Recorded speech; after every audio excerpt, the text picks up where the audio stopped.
I have had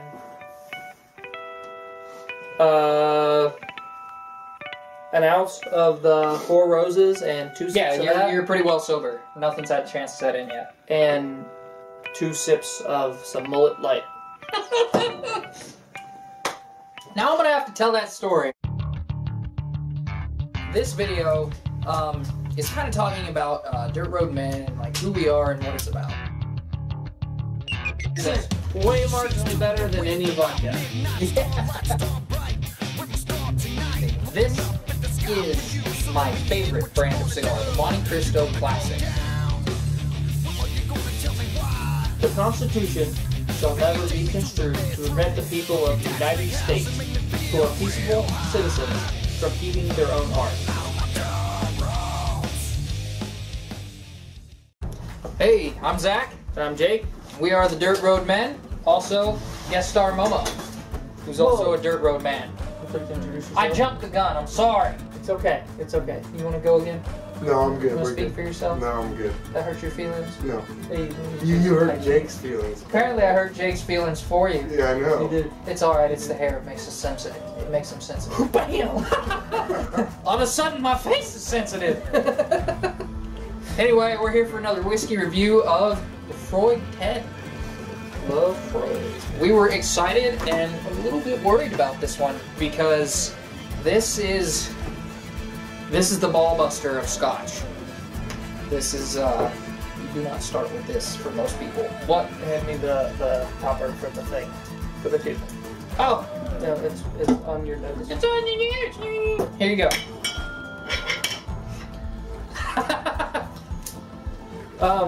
So when you get these, they have quotes on them.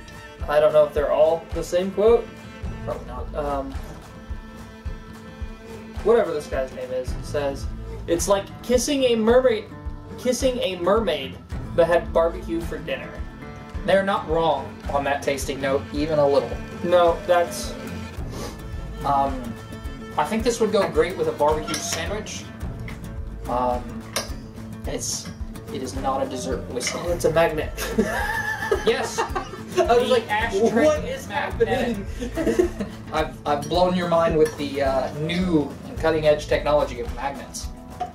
So the last video we broke Zach, today we broke Jake. Yeah, apparently. I'm a simple man. Yeah, the color on this is a little misleading. It doesn't feel like it's gonna ball bust, but it is considered like they don't shy away from it. It is on their bottles and everything. If you take this neat, you are a stalwart, which is a nice way to say a hard ass. So let's have a taste. Momo is trying this for the first time on camera, and the nose is heavy and iodine. You get a smoky smell. Oh yeah. But iodine, I used to equate it to dry erase. Almost like spray.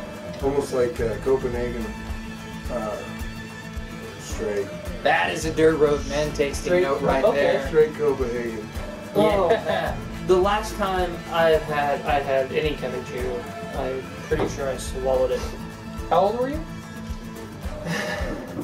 In my teens. Yeah, I knew the answer. Around 15, 13, Yeah, somewhere something in there. in there. Anyway, so let's let Momo try it first because I know how this is.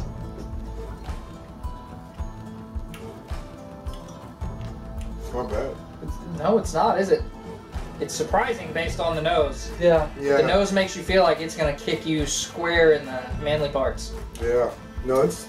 I mean, I don't like the aftertaste. It's. You don't like the aftertaste? No. It takes a minute to get past, I think, but I really like this. Like this, and I tried Lagavulin a little bit before this, which tastes really similar. That's not Lagavulin. This is good, but this is for Scotch hard asses right here. It is definitely, and that's not like, we haven't tried that many Scotches. I'm going based on what you will hear in different circles. This is good, but if you don't like smoky flavor, work up to it. After trying, unlike Momo. After trying this, I feel like I could have started Scotch with this. I really like it too, but and maybe this is just my ego talking, but I feel like we're kind of hard asses, so. I mean, we've done some crazy stuff in the name of being the biggest BA in the room.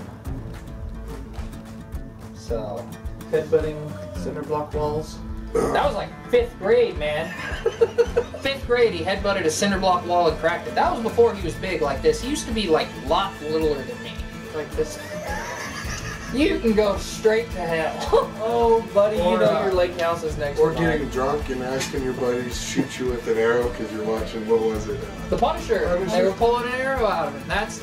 That's not uncommon type stuff for us. Particularly That for him. sounds so cool. It does. I have had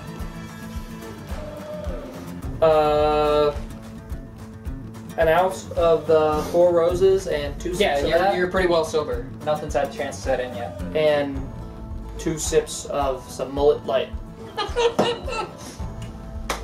Now I'm gonna have to tell that story. Okay, so I was texting him about Miller Lite one day because my granddad's birthday was the other day and we went to his grave to have a Miller Lite with him because it was his drink. It's honestly the only reason we drink it. Yep. And I texted him Miller Lite, and I guess my phone disagreed. Maybe I misspelled it, but it auto-corrected it to Mullet Light. We felt that was very appropriate, and we're keeping it. It wasn't not wrong. Yeah. But yeah, do you feel like this is kind of an assault on your taste buds a little bit? Yeah, definitely. Like, There's a lot of very complex flavors in this, though. yeah, and the thing about it is it's good going down. It's just the aftertaste that kind of like makes me like. So it's just the aftertaste that. See, I feel like it'd be really good with some barbecue. With Yeah. heavy sauce would take away the aftertaste, and you still get that smoky, really good flavor. Some, it's a sipping whiskey though. Mm-hmm. Famous Dave's Brisket. Or their, That's something most people can probably get because they're a franchise. or Georgia chopped pork Mhm. with the, We're from Kansas City, and he's named it St. Louis barbecue. I know.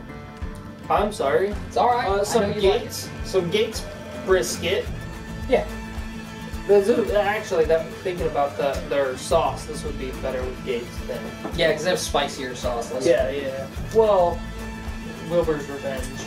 Yeah, but they don't even put that on your table. You gotta ask for that. They don't. Yeah. It's like pulling nails, fingernails, trying to get it. Yeah. You gotta bounce, John? Yep. Alright, Momo is headed out for the day, which means we're losing our cameraman, which should be fun. They're gonna be a lot more content. Yeah, or you could, shut the camera off, turn it on for once. You push a button, Which button? the button with the big red mark on it. The off button. How about that? Yeah. Yeah, and Momo's even motioning at it for you. See you later. You gonna tell the people bye, or you just go straight to hell for Momo? Bye, y'all. Alright, I'll see y'all later. Yeah, Thanks, take it man. easy, Thanks for stopping by. Yep. Anyway, so we have like barely talked about the whiskey, and we're probably 10 minutes into the video. You want to tell the story? Well, they get the name Laproaig from the area it's at in Scotland. They're on. What was that? That's just the wind rattling the door, man. I didn't know if he was trying to get back in. No, he's good. The Loch of Laproaig on the Loch means lake in Scotland. Loch Ness Monster. Yeah, if you don't know that, I don't know how to help you. But we figured we'd mention it in case you don't. So. I'm sorry, go ahead. The Loch of Laproaig. What? I can't read my own handwriting on some. Okay, I think it's south, but I forgot the H. So if I'm wrong and you're not on the south coast of the Isle of... It's okay to make mistakes. Isla? Is it Isla? Islay? I think it's Isla. Okay. It's good whiskey. It's good. Founded in 1815 by Donald and Alexander Johnston, and the last member of their family to run it was Ian Hunter, who died childless in 1954, so he didn't have anybody to leave the company to. So he left it to one of his managers, Bessie Williamson. And then it was sold to Long John International in the 60s and became part of Allied Domecq, which we've talked about Allied to make you, and then what happens next? They get turned into Fortune brands in 05, and then Fortune brands splits off and becomes Beam Incorporated. Boom. Boom. Jim Beam in Scotland, ladies and gents. But they really have nothing to do All of other you than on the fence. Other than own it. All of you on the fence. I'm sorry, I had to throw that in there. What does that even mean? Some people don't know what the hell they are right now, man. We live in a weird time. Oh, okay. Ladies and gentlemen, and all of you on the fence. Satellites were leaking up in that space. Sorry, go ahead. I didn't mean. I was talking to them.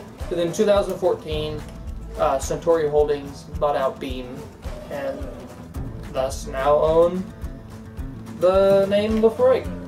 And there's still nothing changed except for who gets money at the end of the day. Pretty much. And even that, like, the same people still get money, they just get a little less and more goes upwards because there's another layer above. Yeah. They are the only whiskey to carry the royal warrant of the Prince of Wales. And he gave it to them in person in 1994 when he was visiting the distillery,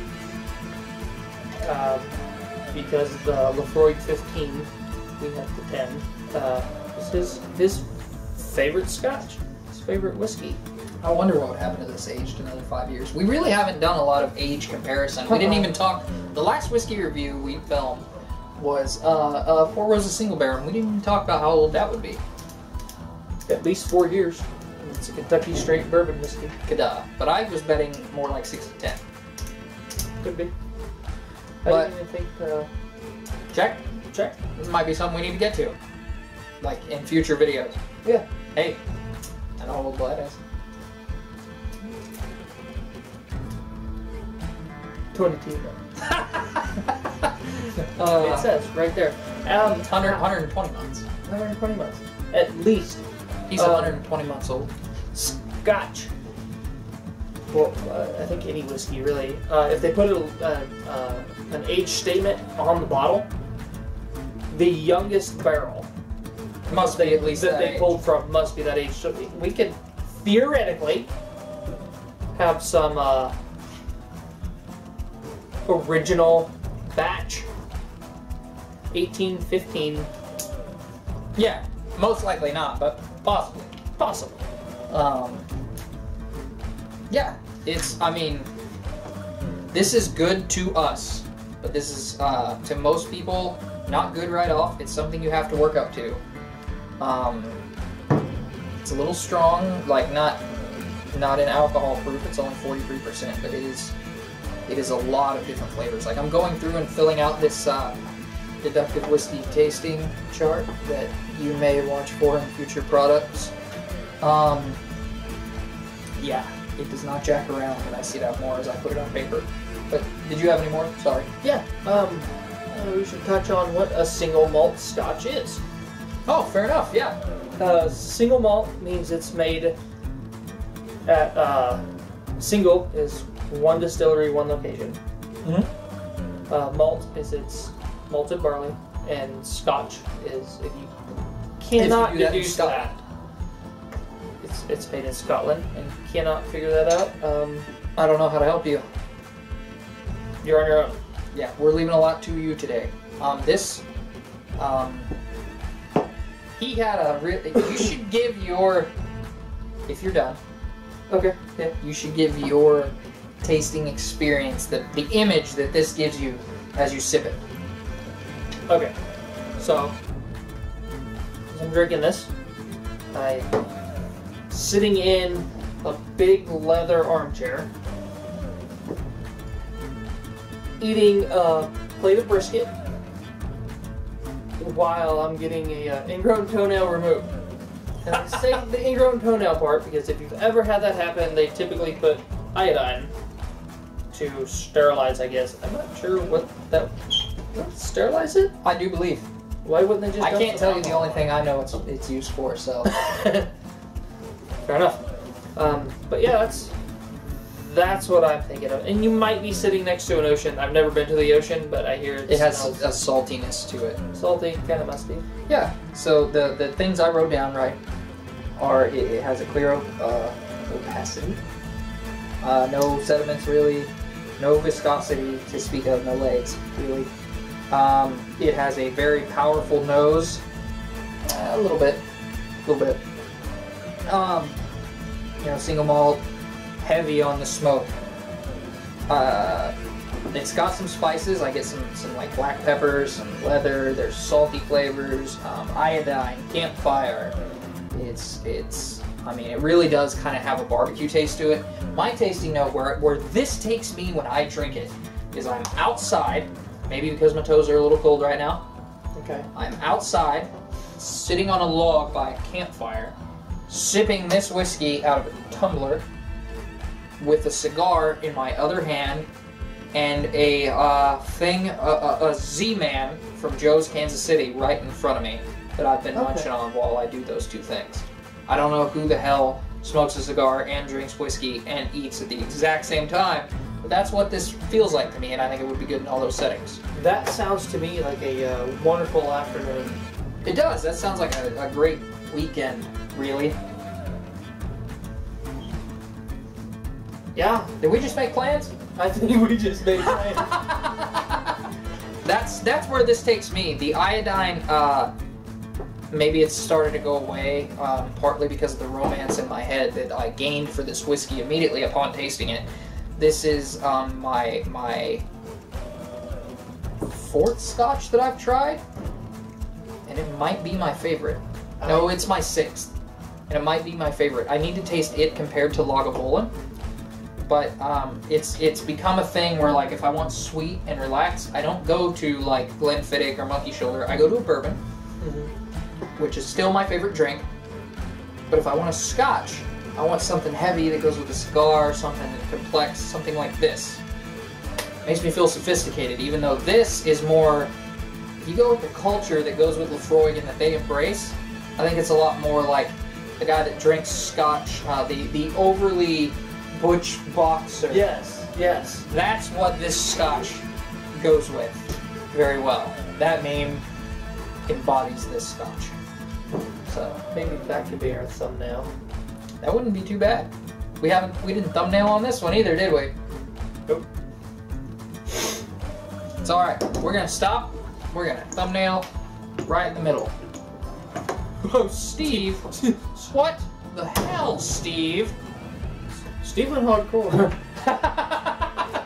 Look, even he's surprised. He's like, man, you just gave me the skull equivalent of an enema with some Laproaig, and I don't know what to think anymore. Took the cigar right out of my mouth.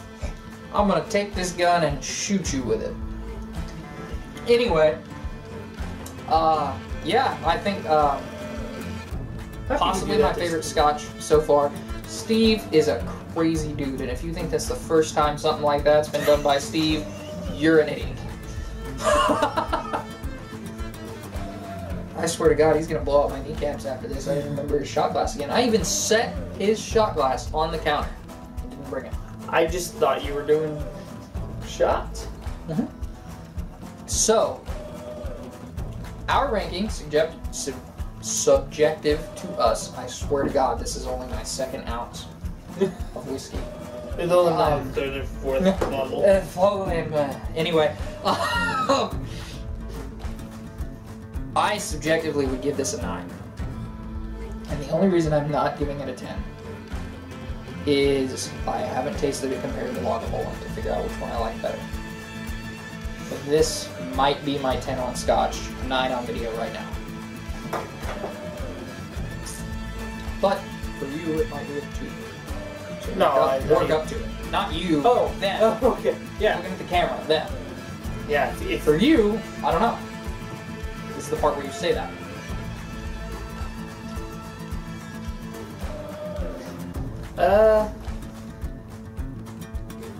Based on what you've had up to this point, it's just based on all the. Yeah, I'd give it a 10. It's the best Scotch I've had so far. there you go. This is the standard to beat for you. Yes. And And for me, it and Lagavulin are tied at 9 until I pick which one I like better, and I'll give them a 10.